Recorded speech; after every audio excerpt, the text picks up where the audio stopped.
is about her long-term interest in families and consumers, and particularly over the most recent years in the financial behavior, financial satisfactions, and the impacts of what she calls the financial domain on emerging adults. And she has been a lead researcher for several years on a very large longitudinal study of emerging adults at the University of Arizona and how they learn about financial matters and how their understanding and their financial information and their financial behavior has an impact on their development and their growth into adulthood. So today we're going to hear the description of that research and how financial understanding impacts the well-being of young people. And like she says here, it's not just about money. It's about life, and it's about life satisfaction. So I want you to join me in welcoming Dean Shim to our first series.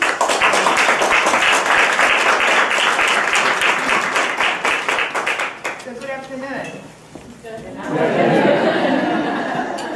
I know it's very this time of the year, personally, with holiday coming up, with final exam for students and grading, and the strategic plan that I've asked you to do. And here I am giving a talk, and you came here to listen to what I have to say. So it's really a privilege for me to kick off this seminar. And as a brand new dean, I told him that every week I still have to prove myself. And as a new person, and when I came for the job, they didn't ask me to talk about research, and I'm wondering, maybe someday they're going to ask me to do that. So sure enough, here I am. So I really am happy to be able to share what I've been doing for the past years in Arizona. But it really has incredible relevance to what we do here as well. And at the University of Wisconsin-Madison here, and for that matter, for our young adults. So how many of you have children or had children young adults, 18 to 25? Most of you. Raise your hands.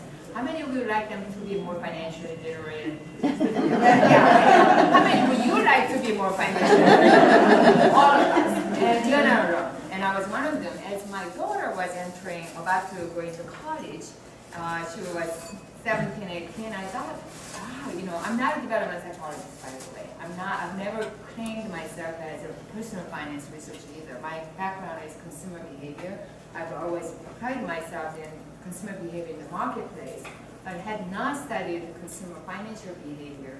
But it really came out of two reasons. One, personal interest as a mother of a young adult coming out of our research to children.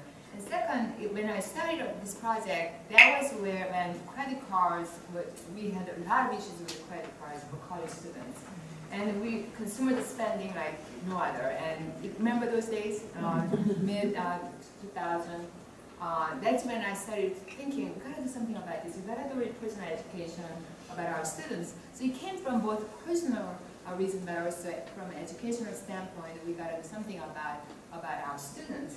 So I studied this research question. I asked myself, what accounts for individual differences in young adults' financial behaviors, and how critical are parents and education, because as parents and as educators, does it matter really what we do?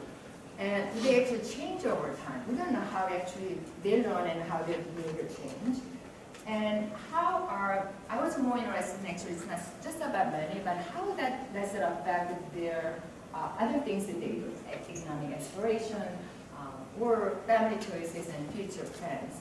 Most importantly, our financial behaviors at freshman year, 18, when they come in, linked to overall well-being and life success at the age of 40. And there isn't anything magical about 40, and I thought that I would be about 77 years old. I still can follow this group that I thought would be a very ambitious project. And I thought, why don't we push for that and see if there are funders who would be interested in funding this project. Because nobody's going to fund you 20-some years, but you start from grade 1. So that's how I studied.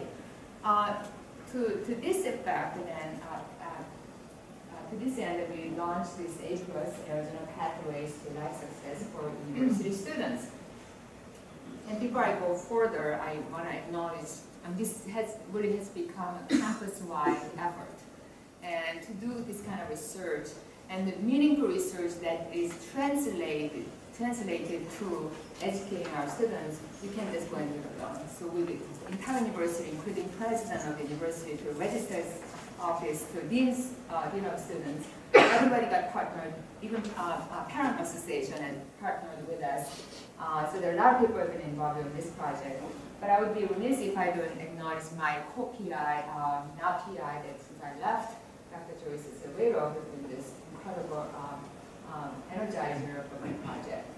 So what I'm going to talk about is that this APLUS project synopsis. There's no time for me to talk about what happened during the past 6 years, but just very briefly. And specific research findings, just kind of give an idea about what happened in wave 1, wave 1.5, wave 2, and putting it all together, what does that mean? And our future plans going forward. And hopefully then we have some time for questions and answers. We have more chairs. People are standing in the back. If you can find more chairs, that would be great. Lindsay? So as a simple synopsis of ARIS A+. First, why young adults? Achieving self-efficiency is a critical developmental task for growing emerging young adulthood, especially ages 18 to 24. And financial independence is one major key marker of a successful transition to adulthood. You will agree with the statement. We asked the question, do you feel like you are an adult? Most of them no. By the time they're graduating, half of them, I think so. And hopefully that by the time 26, 27 years old, they think that they are. But this financial independence, when they do not have financial independence, it's hard for them to call themselves adult. But yet, very little is known about the process by which our children and young adults achieve this self-sufficiency and financial development, independence. So we decided to look at this age group as the reason. But there's another reason why college students is a really interesting group. It's first time away from home. 90% of our cohort live away from home. And most of our freshmen are like that, especially public universities. First time they are not quite independent, but yet they started to use money and use credit card and borrow money. They are engaging with the daily practice of finance. And yet they lack fundamental understanding of the financial concept. And the national test indicated that 62% of our college students failed actually in basic financial literacy tests. Question again, why longitudinal study? There is no shortage of studies about studying young adults, teenagers, and adolescents, even the citizens about financial literacy. There are a ton of studies, so there isn't any need to do another survey. We know what we know. The question is that we don't know what happens if whatever we do makes a difference over time. And so thus, really, there isn't any, at least to our knowledge, there wasn't any longitudinal studies. And that was a big challenge to the field of financial, personal finance field, that all of studies, most of the studies are very cross-sectional and really for longitudinal studies. And also, as an educator, we want to know whether students who go through college education, not just college degree, but any sort of financial education we provide at school, doesn't make a difference. We don't know. And there are a lot of research conducted where we teach students in high school, and yet they are about the same as those who didn't take tests. So research is finding to be very mixed, but we don't know actually over long time whether they make a difference. So educational pathway is what is important. So in this presentation, I'm not going to talk a lot about theoretical background and statistical analysis, so we'll leave it up to you graduate students to look at my paper. There's a lot of information about that. But I'll be basically talking more about general information about what it really means. But I think it's important to describe briefly about three major theoretical frameworks that we adopted and advanced in the theory. First, really the background of this study has to do with the socialization, particularly consumer socialization model, where financial agents or socialization agents, in this case parents, family, educators, and peers are very important socialization agents. Whether they make a difference in forming our students, mental and behavioral outcome. And we use the theory of planned action.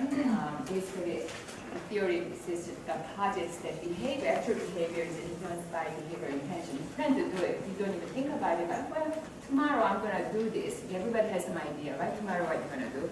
And when you don't have a plan, you may not do it. We may still do it, but often we think about it unconsciously. So actual behavior is influenced by behavioral intention, and the intention is actually influenced by your attitude of doing that, and as well as subjective norm, what others think about what you do, and perceived control, the extent to which that you plan and stick to it. And so behavior is determined by a number of things, but those are important factors. And we incorporated also a model of happiness. I'll talk a little bit about that later. So just briefly, this is APLUS project recap. So we started with a freshman cohort 2007 and 8. That was a baseline study. And we were going to check back with them about their senior year, and then follow every 2 years, 2 to 3 years. That was the original plan.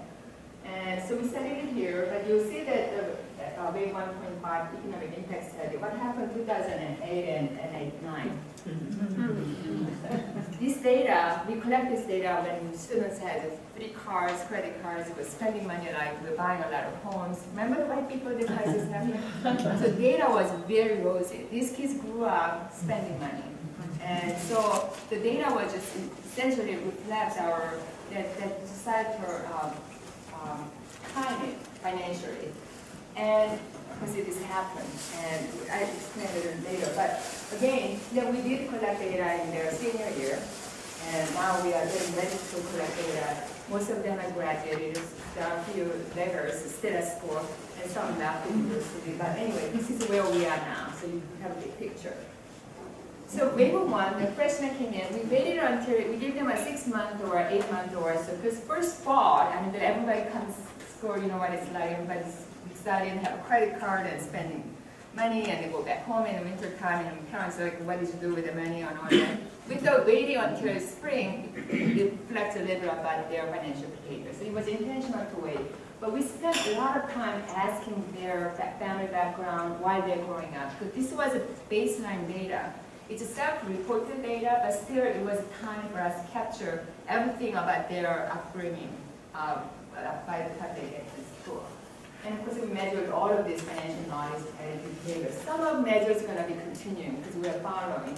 Other measures are going to be new at the time of data collection and what's important about that time of their age group. So method was that we sent email survey to all entire 6,000 plus students, entire freshman population. And again, we could not have done this without the university support, right? On how to get a 6,000 student email. Except that we learned that they don't read email, right? Yeah. It's all about the survey. There's not a survey going to the freshmen. So it's very important that how to catch their attention. Good duties usually answer right away. You know, the students are female students and honor students and honors dormitory. We even look at the dormitory location of where they're coming from. So we get all good duties first. But it was tough to get the men, boys, and as well as ethnic background, ethnic minorities. So we had to go into classroom and talk with fathers, and we did a lot of things. In the end, actually, we got about 2,000 over, so about 1/3 of the cohort. 1/3. It was huge data. We were very, very excited.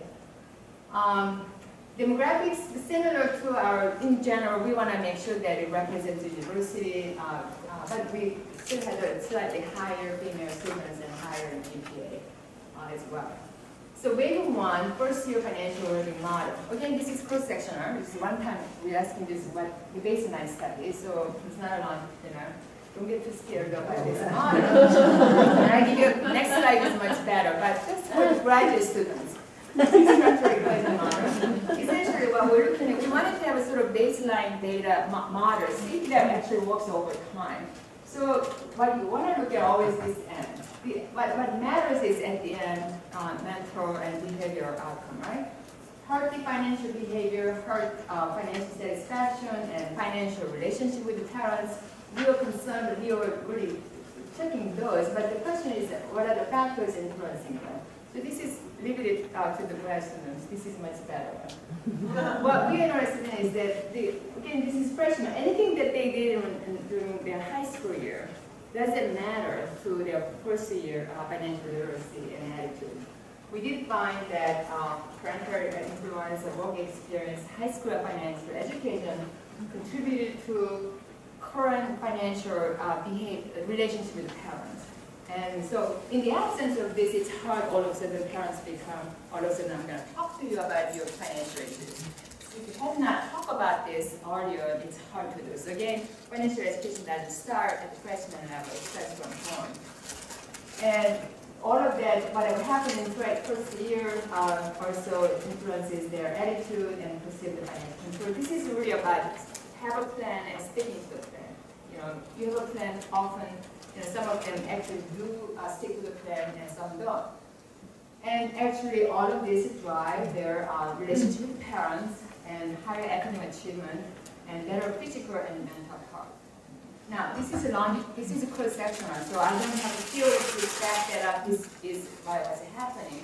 But this was a baseline model that we're going to test over time. So to keep that in mind. In the end, at this age, before this age group, what is it we want? We want them to graduate from college. We want them to have good relationship with their parents, right? And we want them to be feeling happy, physically and mentally. So selected with one findings basically in the transition to college, early financial socialization strengthens college students' financial behavior. So if you have children in high school or middle school now, it's time to do this at this point in time. Do not wait until they become freshmen. And parental communication and expectation matter more than parental financial background. So it's very important. I'll explain a little more down the road. Then this happened. This year we're going to do another data collection. We have enough data to look at. We're just excited about writing papers, and all of a sudden, boom, this happened literally overnight. October of that year, we finished the data collection, and October this came, and was like, wow, what an opportunity. When we devised this longitudinal study, we had, in our master plan, we had a plan to include life events. Because, life events happen, right? Macro level, mostly micro level, you get married, there's death in family, you lose a job, or you have a baby, and a lot of things happen. Life events change your financial and other well-being. But we also did look at the macro events, like earthquake or flood. It could happen. And if that happens, how does it affect your financial behavior? Little did we know that this global financial crisis was in plan for us. And we were sad, yes, what an opportunity. We had data before this. And so it was incredible natural setting for us to go back to our donor and the funder. We have an opportunity to do an economic impact study. So of course everybody got excited about this idea. Wow, nobody has data before, and we cannot collect right after. So thus we waited to get funding, and because we went back to the students there and what we call a unified economic impact study. So we collect data. Remember 2008, October, November was bubbling up, and by February everybody just, Lehman Brothers were going bankrupt. It was that time, if you remember that. We wanted to really assess how this economic crisis affects our students in many ways. And also identify factors that affect increase the students' vulnerability after the economic crisis. So we're very concerned about student well-being. Everybody was, and the dean's office and the university president's office are all concerned about what the students can go about and how it's affecting their academic programs and all of that. Eventually, what we're looking at is that really, we all manage life's ups and downs. We wanted to know how students are doing in this situation. And the research changed, and that changed how you think about, how you feel about things, and then affects your behavior. The behavior then could change the resources. In this case, resources weren't just about money.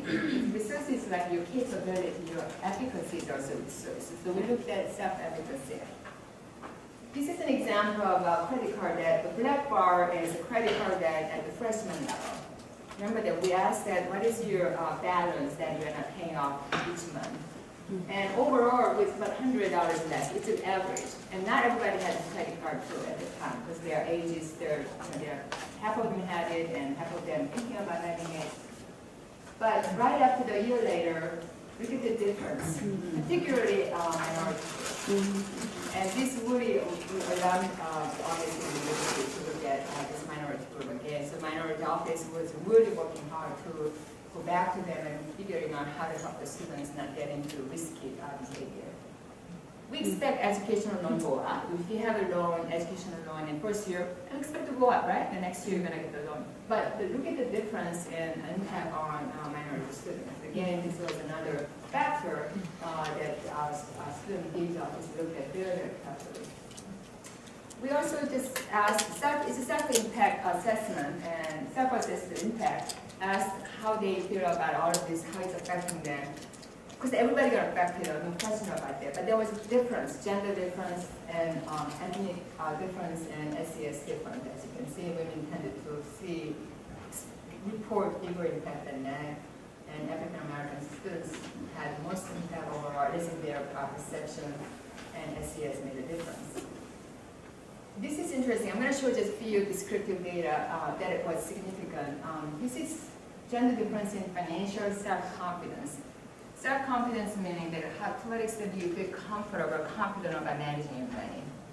High, very high to very low, right? So it could be 1 to 5. And wave 1, male students felt that they were about 3.28, and after economic impact went down, everybody felt like, I'm no longer confident. And I'm sure we all felt that way, right? But this is what's interesting. Female students reported much lower. Now, this is very interesting because we actually measured their objective knowledge. We actually give them a test, true false test, 50 questions. Men and women have no difference in their objective knowledge. And yet women reported lower self-confidence. So when we do financial education, we really need to look at this as well. It's not about what you know, but what you do with the knowledge you have. And so again, the gap, gender gap, became much greater. And declines in well-being. We all felt lousy. Remember the time? I mean, we just hated watching news and every day bad news. But this was affecting our students, no question. Psychological well-being down, heart, their relationship with friends is declined, academics a little bit, but finance obviously much lower. And also changing we looked at the financial coping behavior. Now, we all trying to cope with the financial issues. What do you do when you feel like you're getting a cutback on your paycheck? You eat out less. You think about saving money, this and that. You cut down on the daily expenses. That's a normal, typical coping strategy. But there are other strategies that are what we call extreme risk behavior. And you can see the wave 1 and 2, extreme behavior obviously increased substantially. It's really alarming as well. This is a quick story about looking at wave 1 and 1.5. This is a longitudinal order, the short time. It's a before and after crisis. And we wrote one paper, maybe we wrote more than one, but this particular one is interesting, and I'm going to highlight a little bit. We named it as the ant and grasshopper revisited. And I know Christy used this for your class, I understand. And the title, I had fun with it because if you think about this fable, ant and grasshopper, basically ant working hard for what? For winter, right? And grasshopper having a good time right now and then suffer later. But what we found through our research is that maybe it's not for all that, for future. The ant actually are having a great time at that time as well. So I call it revisited. I'll tell you why. Because we made it very sure that the present well-being, by saving, by working on future behavior, actually you're not just saving for future, you're actually much happier today. And I think we need to emphasize that quite a bit. And then let me show you with the data. But the goal was that does intentional activity, this is a happiness model, affect actual behavior? And if the actual behavior doesn't matter in well-being, and of course with the economic impact study, macro level like this doesn't make a difference in their financial decision-making process and my sense of well-being. This happiness model, to a certain degree, our happiness is determined by genetic set point. There's not much we can do about it. I mean, I am who I am. But good news is that 50% of the time, because life things happen, we have to deal with that. Accidents happen, and death and famine happen, all of that. But 40% of what we intend to do actually could make a difference in your happiness. Isn't that great? I love this model. There's much I can do about this. I mean, things happen sometimes, But this 40%, I can control my happiness because I intend to do it and I will get happier. So we use this model to, because theory of planned action is very much about behavioral intention and whether intention is translating to behavior.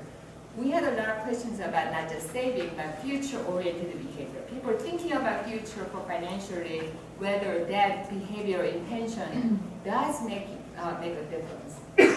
Again, it's a crazy model, but let me explain a little bit here. Again, we're looking at this. What we're interested in is outcome. So the outcome, after the economic impact, we wanted to know to what extent our students are happy, overall happiness.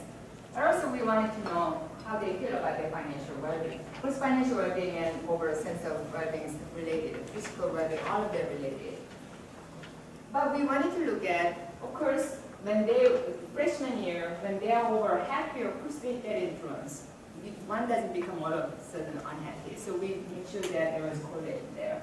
We also need to look at their past financial well-being. When they're very happy, freshman year, clearly they would be related to their current behavior. But we didn't know that actually past financial well-being did influence on overall well-being. So I think this red line is a new added path that we added eventually based on the model. Okay, with that, then take a look at this, the number 3, attitude, manners in your behavior.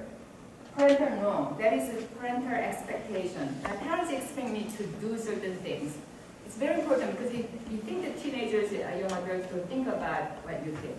They think more about what you think. It's very important. So I think this is a message to parents. Don't leave them alone. They expect you to actually expect them to do certain things. It's very important. Perceived control, as we knew, they would influence their behavior intention for future behavior. So all of that, this is theory, leads to behavior intention. Those who plan to save actually did save. Those who save and those who save actually were happier. Now, research also shows that those who saved even $100, they are much in a happier position among other adults than those who didn't have much saving, regardless of your income level. So in other words, you are much in a higher economic status, you have no saving, and you are in a lower economic SES, but you have some saving, you have to be happier than somebody who has more money. So even if a little bit of saving does make a difference, and our research will back that up. But what is very important from an educator perspective, perceived control, yes, I plan to do this, and usually those who plan to do that, stick to the plan. And planning horizon is planning ahead. Like, what is your time frame? Do you plan for tomorrow for financial, or do you worry about tomorrow? Or do you plan for 6 months or 5 months? Some of you are planning to retire 5-10 years later. You think about that. Or some of you are very young, but you're thinking about retirement. Your horizon is much higher. Planning horizon made a lot of difference in actual behavior, not just intention, but actual behavior. So for financial education, it isn't just about knowing knowledge. It's about all of this planning behavior, also sticking to the plan is important in influencing the actual behavior. So that was grade 1 and 1.5. Let's move to grade 2. Now 3 years later, and one financial crisis later. We want to know what happened. By then, we expect them to be ready to graduate, right? This is 4th year. And I was at the University of Arizona for 22 years. You keep hearing about our 4-year graduation rate is like 20-some%. Like, oh, you're kidding. I mean, most of my students are graduating in 4 years. Why are they talking about it? And the 6-year graduation rate is like 60-70%. It's very low, obviously. I didn't believe it until I saw my data. It was just incredible. But anyway, MIB2 data focus on academic achievement, social relationship, and all of the changes in financial knowledge, behavior, and well-being. And this is a MIB2 participant. 80% we were able to track them back. They stayed with us our study. So we were able to get 1,500 students respond to wave 2 data. So again, it's been very successful already. Again, good news is, female students and all that, the good students responded much more. And we have still pretty good breakdown of in-state and out-of-state students. Here's the interesting data. So this is APLUS data, 1,500 students, and this is University-Madison data. You can see it's pretty similar. These are the students on time to graduate in 4 years. I was shocked at this. This university told us about this. We didn't believe it until my data shows that. But the 6-year graduation rate is about 70–80%. But these are the kids who left no longer at the university, but still we're able to track them down. And they are the ones either they might have gone to ASU, Arizona State University, or went back home, or they went to community college. But they somehow, we were able to track them down. About 5% disappeared from Earth, so we couldn't get hold of them. But those who left the university, look at they are not on track. So again, university retention, first year retention is important because if they leave, they are at a much risk in terms of their threat. Changing social relationship, we expect that they are not in relationship first year, but look at that 3 years later, many of them are more in relationship, some married. So we're looking at cohabitant, obviously behavior and also financial behavior when you're living with somebody is very different as well. Relationship quality, we looked at the parental relationship and peer relationship in wave 1. Wave 2, good news is that they are much happier with parents. And I can attest to that because my first daughter graduated, she's in this cohort as well. First year she went away, came home, you guys weren't that bad. They get to appreciate you more and more. And now they just think we're the best parents ever happened. They're maturing, right? But then we're not tracking their romantic relationship as well. And this is interesting, objective knowledge. This is true-false test. So first year objective knowledge, remember both men and women there were no differences, but overall 65% passed the exam essentially. Wave 2, their knowledge increased, but more so among men because men were low, men and women are the same, but men gained more knowledge than women. Isn't that interesting? Again, financial education, we have to think about it. Subjective knowledge is that how much do you think you know? Again, literature shows that the usually men are overconfident. No offense to men, but right? You don't ask for direction, you think you know. But women, when there is no difference in objective knowledge, women tend to rate themselves lower. So I think this is something that we need to really socialize in that. In terms of changing, coping with different things here, again,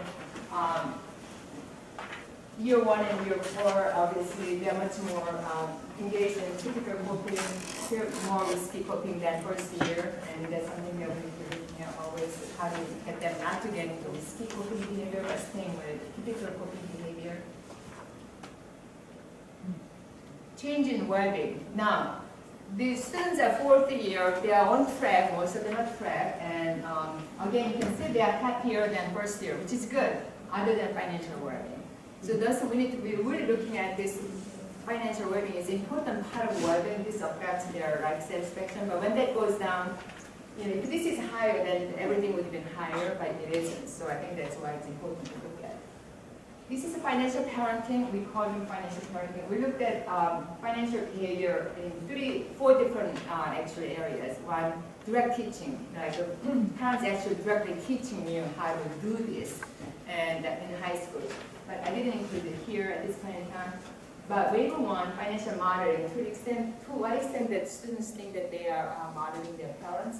To what extent that students are communicating with parents about money and not arguing about, and how it's influencing their relationship. And this is very important, financial expectation. To what extent my parents expect me to do certain things. So that actually, as you can see, it increases. It's a good thing. This is something that we need to encourage parents to continue to do from freshman year and continuing. What we found is that this financial parenting is greater than anything that we can do at school. So financial parenting is, in the absence of financial parenting, it's much less effective just at school. And peer influence is important, but still when it comes to money, actually parents are the ones that the students are looking at. So as we engage our students with financial parenting, financial education, we really need to involve our parents from the beginning. This is good news for those who are doing education. I know Nicole does a lot of, Nicole, are you here, Nicole? She was here, but she's doing this financial education for our students, whether this makes a difference. When we looked at their financial behavior, those who didn't have any education whatsoever, either high school or college, their level of knowledge, past financial behavior is here. Those who indicated only high school, their past behaviors are a little higher than none. But in the college only, definitely better than the high school only. So this is good news.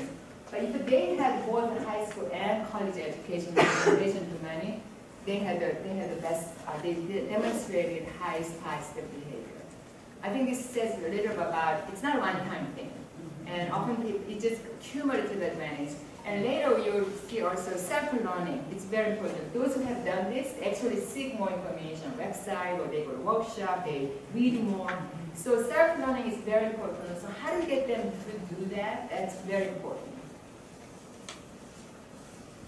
So now I'm putting waiver 1 and 2 together. This is truly longitudinal, 3-year package. So we call it socialization pathways financial capability. So remember the first year model that was cross-sectional? We're sort of testing that model to see what happened over time. So financial capability is a new term that Obama's administration came up with. He appointed a financial capability, I believe it's a task force, President's council. And they came up with this financial capability. I think I like it a lot because I've always thought that financial literacy is not the answer. How much you know is not what makes a difference. Who doesn't know that drug is not something you should be doing? Everybody knows. But why we're doing it, right? It's not the knowledge that is what we need to focus on. It's that what do we do with the knowledge? And that's a capability. When the new term came out, of course we had all the data that really reflects to the capability. So we call ourselves as well financial capability. What happened is that our study is cited by the Presidential Council all the time because we have the data, and which is good. So financial knowledge influencing awareness. Knowledge, if we focus on here, then we're not getting there. So how do we make sure that they're aware of and they're feeling the way they think about and actually influence their behavior? At the end, it's not about money. It's about the role that this does have on their life. So as an educator, all the students come to college with a very different background. Some come from higher socioeconomic background. Some come from very high knowledge but very financially savvy. Some come with no background whatsoever. There's nothing we can do about that, right? But you want to know, students came in at this level and students came in that level. That's anything that we do during college period doesn't make a difference to that individual. Wouldn't we want to know about that? Okay, there's nothing we can do about their upbringing. But anything we do during their 4 or 5 year period here doesn't make a difference. So we got interested in really unique effects of the socialization and developmental factors between time 1 and 2, basically focusing on between person. In other words, my change. Okay, I came in whatever with my social capital, economic capital that I came with. Am I better off in 4 years later because college did something to me, or the experience that I had? Does it make sense to you? Mm-hmm. So they may graduate at all different level, but the question is, have I become better than what I came with? And that's what we're looking for. So we conferred a lot of knowledge and skills and essays and all of that. So this is the basically model. Graduate students again, the test. This is a patterns of occurring change modeling. But essentially, this is what we found. Again, I will make it simpler, but basically, in the end, we know that positive financial behavior influences well-being. So what we want to know is that whether changes here, changes in all of this, between first year and fourth year make a difference in actually contributing to their positive financial behavior. So you can see that attitude, financial controllability, which is perceived control, and financial efficacy is all important. But what is important here is that this is parent, financial socialization agents. This is what's happening during college. It's not about when they're growing up. So when parent monitoring, when there is active parent communication, look how many errors coming out of this communication. How parents engage with the students about financial issues, that has broad impact as well as direct impact on financial behavior. Parental norm, parental expectation is important as well. Now, good news is that class learning and self-learning are also important. So if you are engaged in financial aid office doing anything in this area, you are making a difference. So that's a good thing. So continue to do what we're doing. I'm going to finish with this interesting financial identity style, and you have the survey that I gave to you. You don't have to answer right now because I don't think we have time for that, but you can actually take a look at it and test yourself when you are 18 years old or 22 years old, if you remember that. Or you can ask your child answer that. There are no right or wrong answers. But we found financial identity style is a sort of new concept, but identity is not. And obviously, we know that identity, these are very famous people who studied identity development. But financial identity itself is something that we actually created here, adapting this theory. Why identity is important? I mean, we have a lot of family studies. I'm not a human development person, but I learned a lot. Human development people, why self-identity is important? Identities, strong identities help you to become what? Successful. Successful. You are adjusting to society better. When students, teenagers are not sure who they are, they actually get into a lot more into risky behavior. So identity is important. So there's a lot of research on identity, whether it's a religion, whether it's about marriage or your role, professional identity, all of that. A financial identity is how you relate yourself to when it comes to managing money. And that's the scale that we developed, and you can see where we fit in. Now, so again, we defined different kind of identity status, adapting their parent style in general. This is what my parents do, I just do exactly what they are doing. It's just accepting parent style. Unconcerned, oh, good, happy to be here, I'm not thinking about much, whatever comes tomorrow, I do it. Exploring, trying to figure out who am I when it comes to money, trying to figure out. And committed is, I explored this, then this and that, I know who I am, I'm sticking to it, so that's committed. Obviously, freshman year was very kind of not clear, so we left it alone, we looked at their senior year. So we found three groups. We did a cluster analysis, graduation paper analysis, the paper is coming out actually in Journal of Consumer Affairs. We did the cluster analysis, we found three groups. We call pathfinders, followers, and drifters. And then we did discriminant analysis to see if they are different. Here's what we found. Followers, these are like, students who your children who listen to you really well or do exactly what you think they should be doing. And followers, they have objective knowledge, subjective knowledge, a little bit lower, but financial behavior is good. Pathfinders is much higher on everything. They have explored, they know what they want, they're sticking to it. So we want the kids to be pathfinders, obviously. Now, the drifters, look at this. 30% of these are the drifters. The drifters are much lower in their financial capability.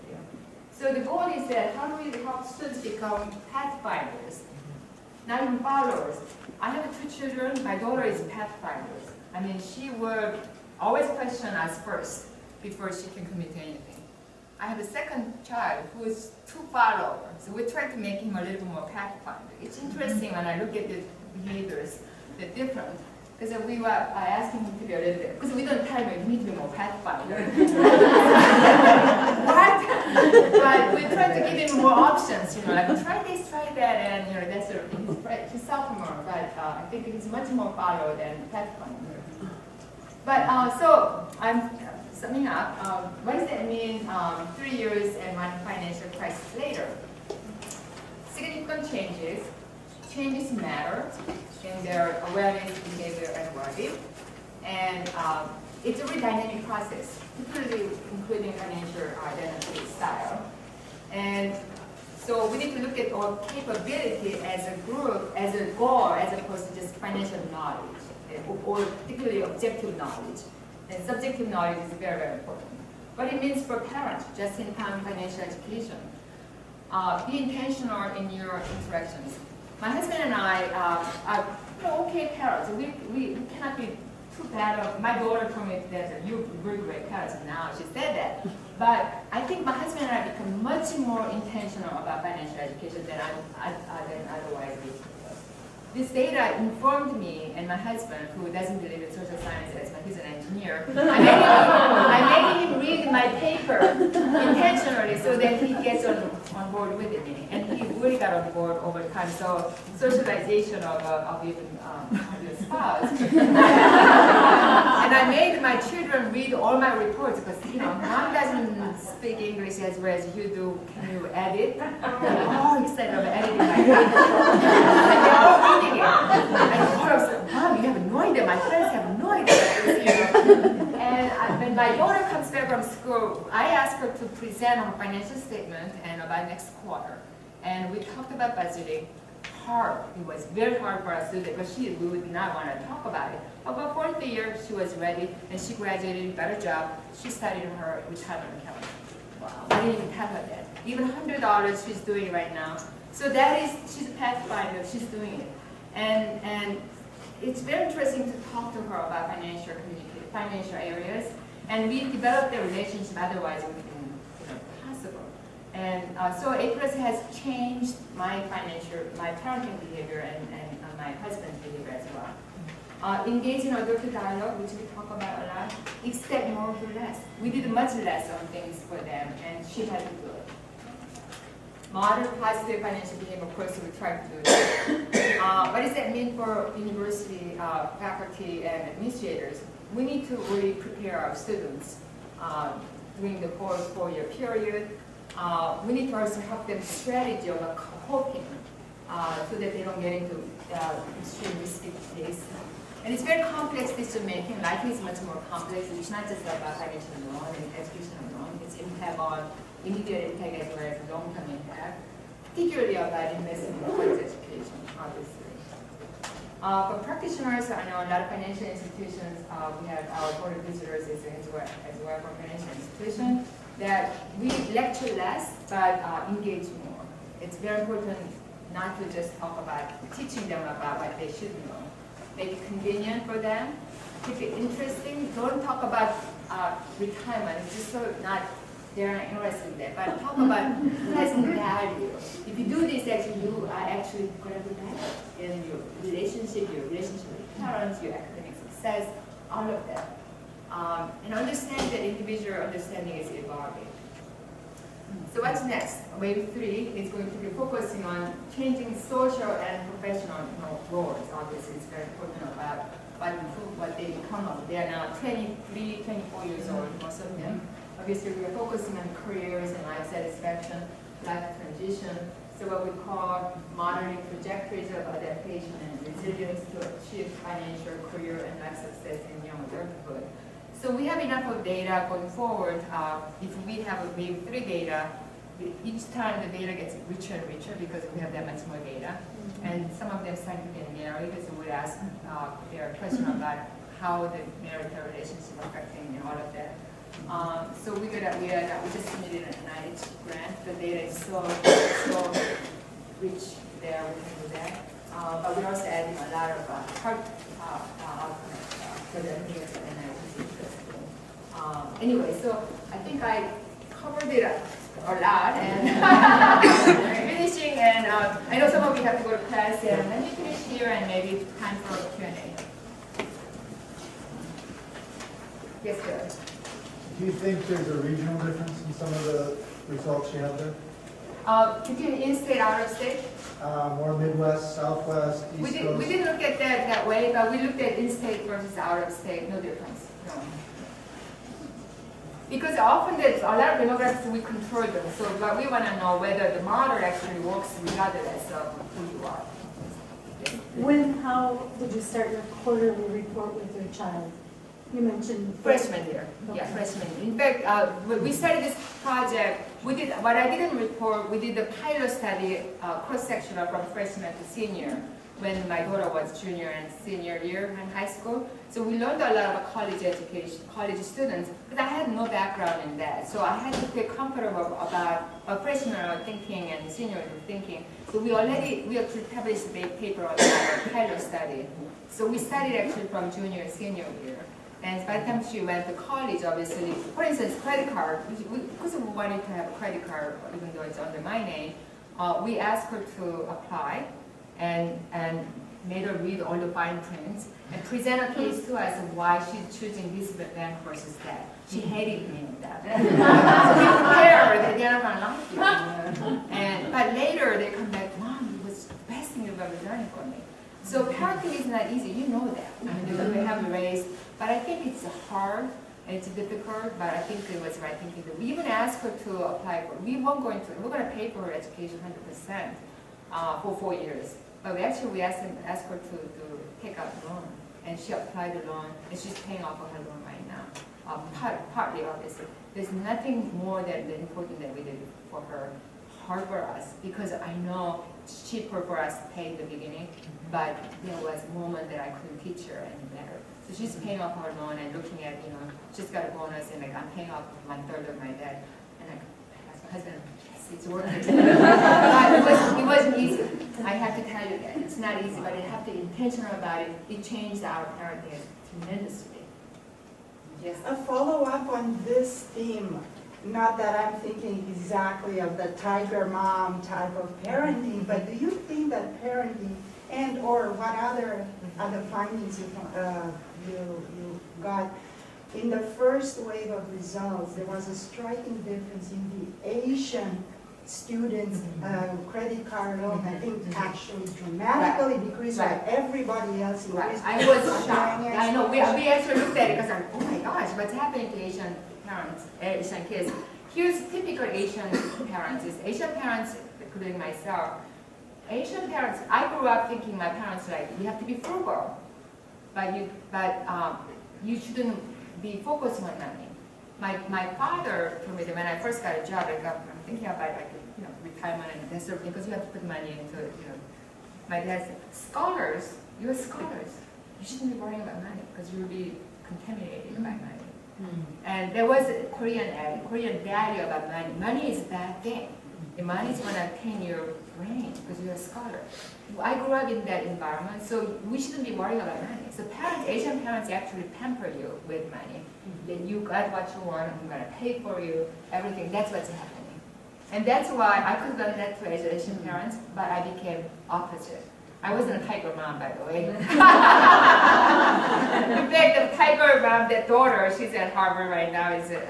My son is actually friend with her, and said, Mom, you're not even close to.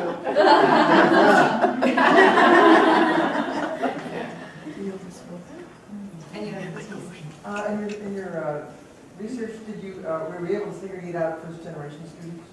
Is that one of the fields that you studied, students who are first-generation college? We actually didn't report here, but certainly we have data to look at. Yeah, absolutely. Because we also ask a lot of questions about neighborhood.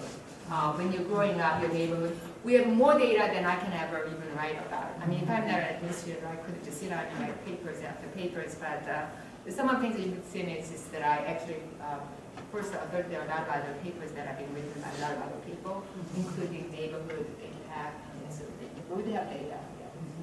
Yes. Along those lines, was your sample size typical undergraduate, or did you have much representation of non-traditional students?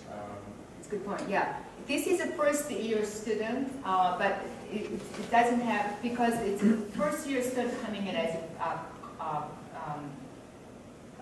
high school mostly, but we did have a non-traditional age group of few years older. We include 18 to 21 first cohort. So when I talk about 23, they would be 25. But anyone that above that would be two non-traditional, so we didn't include them. but we do have data.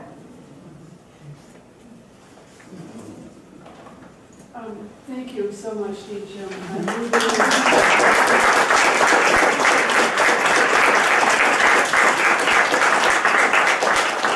Interesting as it was to read all the papers I had the joy of doing earlier.